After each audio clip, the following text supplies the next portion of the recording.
The effects of COVID are still being felt in our housing market, especially in some hot spots around the country. Real estate expert Rick Sadle with Keller Williams Realty and SadleRealEstate.com is with us. Rick, good morning.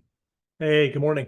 This is an interesting report. What do you think about it? It's talking about hot spots, right, around the country that are kind of reeling right now post pandemic. How did that process play out? Yeah, so when COVID hit, a lot of people were able to work remotely, right? It kind of unchained them from their desks, so to speak. It created this kind of mass movement across the country. People moved to places like Texas or Florida, places where they could get bigger houses for less money. Also places where they could have more outdoor living, so they were warmer places. Well, obviously that created a lot of demand, which drove up prices in those areas and created what people are calling, like you just said, these COVID hotspots. Now those same towns and cities are paying the price. Prices are starting to come down. Yeah, you mentioned Texas and Florida, and that's the states that have the most of these so-called hotspots.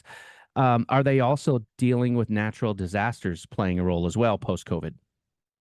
I mean, yeah, that's the thing. Natural disasters are kind of compounding the effect, right? In a lot of places, they have hurricanes or other natural disasters. Construction is booming in those areas. Lots of houses are being built. They also, though, have people leaving because they don't want to be part of those next set of natural disasters. And also, maybe they're having to move back to where they were originally to go back to work, right? So there's just less demand and more supply. In fact, new listings are up in some of those areas by as much as 40 or 50 or even 60% versus the same time last year. So it's just kind of a recipe for price declines. Okay, back to our market a little bit. Any similarities that you're seeing with these hotspots in other portions of the country? Well, I mean, fortunately, or maybe unfortunately, depending on whether you're a buyer or a seller, in our local markets here in Portland and Vancouver and Salem, it's definitely not the case, right? We're not very similar to those. West Coast markets, in fact, are markets like ours or Seattle or even San Francisco. There's still too much demand and too little supply to have prices go down by very much.